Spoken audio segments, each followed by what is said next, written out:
Pag-usapan po natin mga warning signs ng stroke. Ito pa yung utak natin, ito yung model. So pag na-stroke ang isang tao, ito talaga yung kinakatakot kong sakit kasi ang dami talaga mai-stroke. Minsan pag nagkakaedad, high blood, hindi mo talaga maiiwasan, lalo na yung maliliit na stroke. So ito yung utak natin, ito yung nangko-control sa buong katawan, sa lakas, sa nararamdaman. Pag nabarahan ito or dumugo ang isang parte dito, manghihina na tayo. Stroke ang tawag yun. Ito yung utak, brain. So, ito mga stroke symptoms. Ito, paano natin madadiagnose, paano gagamutin ng stroke. Unang-una, iba ang heart attack, iba ang stroke. Para hindi kayo malito. Heart attack, puso eh. Puso ang masakit, puso nagbabara, masakit ang dibdib. Parang dinadaganan. Iba po to, hindi ito pag-uusapan natin. Ang pag-uusapan natin, stroke. Ang stroke naman, inatake din pero sa utak. Brain attack. Yung utak niya ang nagbara or dumugo. Yan ang nangyari.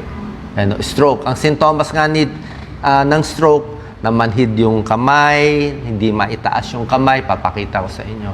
Dalawang klase ng stroke. May stroke na barado, ito po, ischemic stroke, na barahan yung ugat, kaya namatay itong parte ng utak. Merong stroke na hemorrhagic stroke, dumugo, pumutok o dumugo. Parehong hindi maganda, kahit ano man dyan, depende sa laki. Ulitin natin dalawang klase ng stroke, iba kasi ang gamutan dito. Kaya pag na-stroke kayo, tatanong ko agad, tatanong ng doktor, ano kaya ba ang naging diagnosis? Barado ba, ischemic stroke, or dumugo, hemorrhagic stroke? So pag barado, ito nabarahan siya, may bumara, cholesterol, taba, o anuman, nabarahan siya. Meron din naman dumugo, to. Tapos makikita natin ang difference sa CT scan or MRI. Pag na CT scan, ang ischemic stroke, yung barado, ganito itsura, may itim. Kulang ng blood supply. Ang laki, malaki, hindi maganda. Hemorrhagic stroke, dumugo, kulay puti yan. Ako, nakakatakot din to. Ang daming dugo ang nilabas. So talagang kalahati paralyzed yung tao. Delikado po yung ganito kalalaki.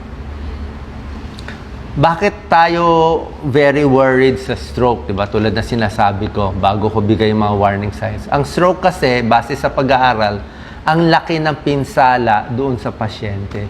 Kaya halos lahat sila depressed. Dati malakas, nagagalaw mo kamay mo, napipisil mo, pwede ka tumayo. Pero pa na-stroke, tingnan nyo nangyayari, Doc Lisa.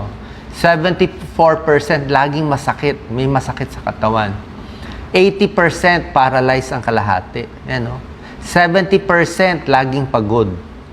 50% hindi na makaihi maigi, hindi na makadumi maigi.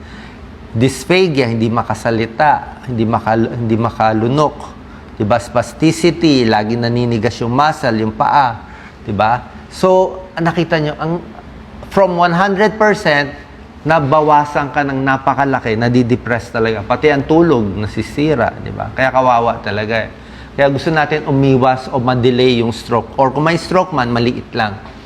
Ito yung kodigo, be fast. Senyales. Number 1, pwedeng nawalan lang ng balance. Minsan may ganun. Medyo maliit na stroke to. Sa may cerebellum. Minsan yung mata, lumalabo, banda rito sa likod. Kung na-stroke itong parte, lumalabo ang mata, parang nabubulag. Yung muka, tumatabingi. Yung salita, nag-iiba. Yung kamay, yung paa, either manhid o hindi maitaas. Hindi maitaas yung isang kamay. Merong mga senyales ng stroke na hindi ganun ka-obvious. Papakita ko. Like ito, nasusuka lang siya. Ito, headache lang. Sobrang sakit ng ulo. Ito, parang hindi lang siyang coordinated. Parang lasing lang maglakad. Stroke na pala. Ito, parang hindi lang mataas o medyo manhid yung isang parte ng katawan. Ito, medyo tumabingi lang, nanlabo mata, mabilis ang tibok ng puso. Ang sintomas ng stroke, hindi pareho sa lalaki at babae. Minsan pareho, minsan nagkakaiba. Pag lalaki, tulad ng sinabi ko, yun ang mga sintomas niya. Pag sa babae, minsan kakaiba Papakita natin, Doc Lisa. Itong 5, mas common sa babae.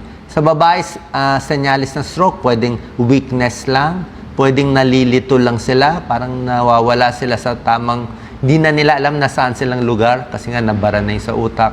Napapagod, sobrang pagod, nasusuka. Minsan ganito lang ang senyales niya. So, dapat high index of suspicion na stroke ito.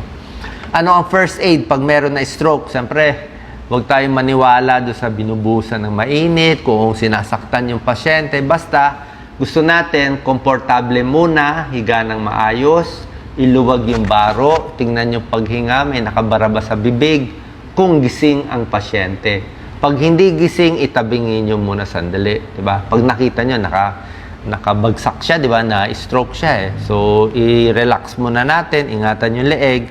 At, ang next step, watch the clock. Dalhin agad sa ospital. Naghahabol tayo ng oras. Emergency. Kasi nga, pag na-stroke, malagay natin na-stroke ng alas 7 ng umaga, dapat within 3 hours, madalas sa isang malaking ospital, kasi kung ischemic stroke yung barado, may bibigay na gamot within 3 hours. Pag binigay yung gamot, clot buster, pwedeng matanggal yung bara. Pwede niyang matunaw yung bara. Parang magic yan. Within 3 hours. Actually, hanggang 6 hours pwede pa. Pero mas maganda epekto na within 3 to 6 hours. Pilit nyo dalhin sa malaking ospital, papa-CT scan agad. Kung kaya bigyan ng pampatunaw, medyo mahal lang to. Pero malaking tulong. Okay? Paano iiwasan ng stroke? Ano yung mga risk factors? Siyempre, number 1, high blood. Pag na-stroke, malamang high blood yun. Baka may diabetes, baka mataas ang kolesterol, naninigarilyo siguro, puro matataba, maalat kinakain, tsaka overweight sila. Ito po, parang bulkan yan, no? Karamihan ng nai-stroke, ito po, high blood talaga. Kung lampas 140, 180, puputok. Siyempre, puputok yung ugat. Hindi kaya ng mga ugat natin ng mga 180, 200, delikado po. Sa lakas ng pressure. Gusto natin mababa lang ang BP nyo. 120, 80, hanggang dito lang. Biglang nagalit, di ba? Nagwawala, nagsisisigaw. Sobrang init ng panahon, nakaka-stroke din. O lahat yan, puyat, pagod, inis, galit, inggit, lahat.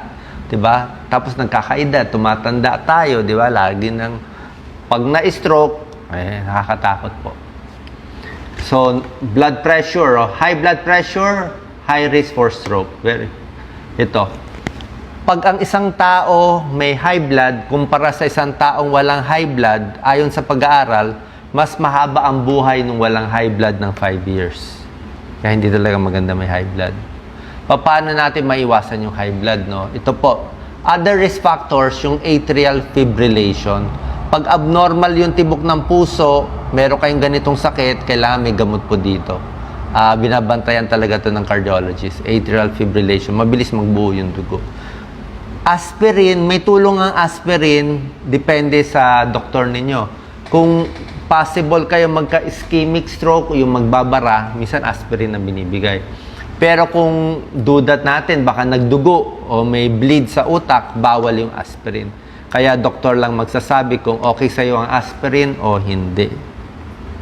Sa heart attack, pwede ang aspirin.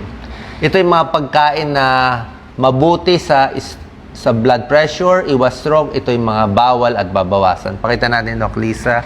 Ang pinakabawal sa high blood, kaya nga na-stroke sa high blood, ito talaga. Asin, alat, maalat. Tayong mga Pilipino, 4 times ang alat na kinakain natin sa normal. Kung anong kinakain natin alat, sobra po 4 times than the recommended. Lahat ng sarsa, ng adobo, syempre, di ba? Sinigang, mahalat din. So, ito, fast foods, bawas. Hindi ko naman sinabi huwag kumain, no? Bawas lang. Bawas. Konting bawas, konting iwas. Alak, sigarilyo, junk foods, donut, sobrang tamis, sobrang alat, sobrang mamantika. Ito po, tingnan nyo na lang. Basta maraming gulay, healthy yan. Maraming prutas, bawang, sibuyas. Ito po, saging, pakwan. Lagi ko tinuturo sa inyo. Low sodium yan. Ito po mga healthy. Depende rin sa luto eh. Kung kaya nyo magluto ng siguro suka na lang sa usawan, kalamansi na lang sa usawan, imbis na patis. Paano pa iwas sa stroke? Basic lang po. Huwag magpapataba, regular exercise, high fiber diet, mga gulay, high fiber, low fat foods. Huwag magpapataba, sigarilyo, iwas, at annual check-up. Pero blood pressure talagang number 1. Ito mga healthy foods, iwas sa stroke. Ito mga healthy foods, nilagang mani, skim milk, konting mantika lang, kung gusto nyo olive oil or kahit anong mantika, okay lang. Basta konti lang, prutas, wheat bread, gulay, isda, yogurt, at iba pa. Alam nyo naman yung mas healthy at hindi. Ito po. Tapos pag na-stroke na, let's say talagang minalas na stroke na, hindi tayo titigil. Dadalhin sa ospital, may gamutan, at marami sa kanila na di-depress pero pipilit natin mag-recover. Mag-rehab tayo. Within 6 months, pinakamaganda yung recovery. Yung nawala na lakas na ibabalik within 6 months. Wala pa 6 months, pwede pa. Pero gusto natin yung first 6 months na mula nakahiga, na baldado, gusto natin maiupo, maitayo with walker at makatayo. Pilitin natin. Kasi kung di natin i-rehab, kung di tsatsagaan yung mga exercise, marami akong videos sa anong mga exercise gagawin. Kung di natin ipipilit, lagi lang nakahiga, tsaka baka ma-stroke ulit. Pag na-stroke na isang beses, malaki na yung chance ma-stroke ulit eh.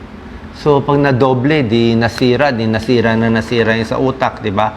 Gusto natin i-preserve yung utak. So, tuloy-tuloy lang yung rehab, huwag mawawala ng pag-asa para lumakas muli. So, ingat po sa stroke. Sana nakatulong tong video. Tandaan yung high blood.